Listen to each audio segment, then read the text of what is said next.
Alors bonjour tout le monde.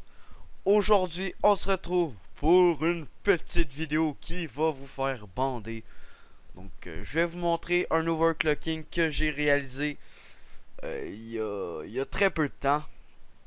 Donc un overclocking sur ma carte graphique HD 7770. Donc je vais tout de suite vous montrer. Donc dites-moi si vous voulez que je vous fasse un tuto pour overclocker sa carte graphique. Donc voilà. Donc je vais ouvrir MSI Afterburner. Bon après, il y en a qui vont rien comprendre à cette vidéo, mais c'est pas grave. On va dire qu'elle est faite pour ceux qui comprennent, qui ont un peu la notion d'informatique.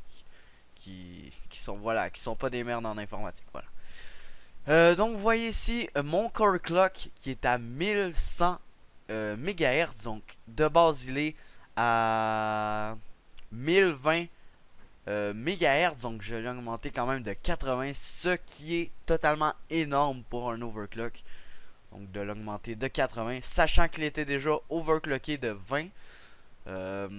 Ça fait que là, est overclocké en tout de 100. Donc à comparer des autres normales. Voilà, c'est vraiment pas mal. Ensuite, au niveau de la mémoire, j'ai mis la memory clock à 1220, donc au lieu de 1150. Donc encore là un gros on peut dire un quand même assez gros changement.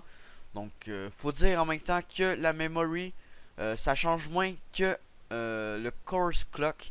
Donc ça vous allez gagner plus de FPS en augmentant ça qu'en augmentant ça, mais ça peut toujours servir. Donc voilà. Ensuite j'ai mis le power limit à plus 18. Donc pourquoi pas l'avoir laissé à 100%. Donc plus 18%. Donc on est rendu à 118%. C'est que d'un fois, vu que je l'ai overclocké, ma carte graphique va demander plus que l'énergie qu'elle serait supposée de demander. Donc ce qui est totalement normal pour une carte graphique. Donc voilà, c'est donc pour ça que j'ai augmenté de 18%. Donc j'ai regardé le power limit se tient souvent à 105%, donc je pourrais quand même le baisser à plus 5. Mais bon, j'ai mieux, en précaution j'ai mieux le laisser à plus 18 parce que c'est un très beau chiffre.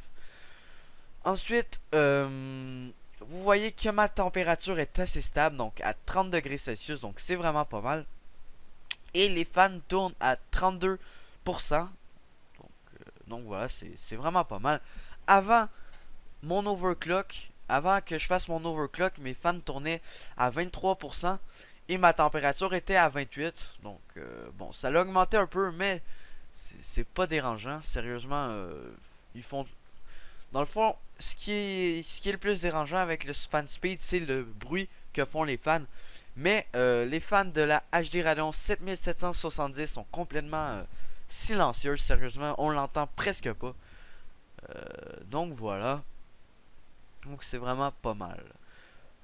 Niveau, vous allez dire niveau FPS, qu'est-ce que tu gagnes? Donc niveau FPS, je gagne, je dirais, ça dépend des jeux en fait. Sur Dirt, ben en fait sur BioShock Infinite, au lieu d'avoir environ, je dis ça comme ça, 55 FPS, je vais avoir environ 65 FPS. Donc vous voyez, c'est quand même 10 FPS, c'est pas rien. Et c'est vraiment bon. Ensuite, je vais faire tous mes jeux, tiens. Sur Dirt 3, donc au lieu d'avoir proche des 70 FPS, je vais avoir proche des 85 FPS, donc un gain de 15 FPS, donc c'est vraiment pas mal. Ensuite, Borderlands, je vais gagner encore une fois 15 FPS. Team Fortress, je vais gagner 30 FPS. Loadout, je vais gagner environ 20 FPS. BioShock 2, environ, j'irais 25 FPS. Et à part de ça, Slender, j'ai pas test. Et The Mighty Quest, je vais gagner environ 15 FPS. Donc c'est vraiment pas mal, sérieusement. Ça vaut vraiment le coup. Donc aussi, il y a un autre inconvénient.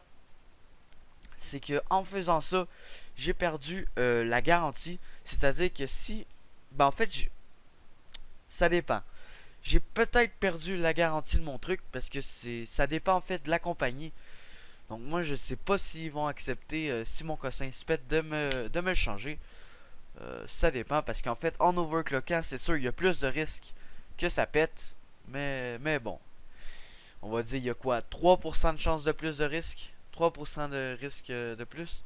Donc voilà, c'est pas énorme.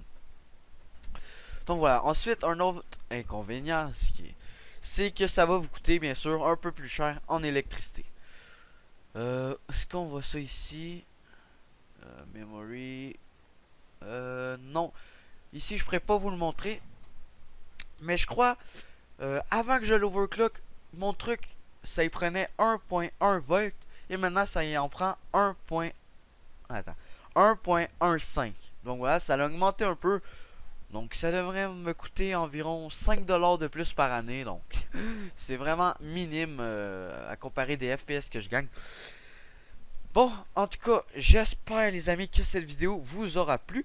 Et dites-moi si vous voulez une vidéo où je vous montre comment on overclock sa carte. C'était Knight. Allez, ciao tout le monde. Peace.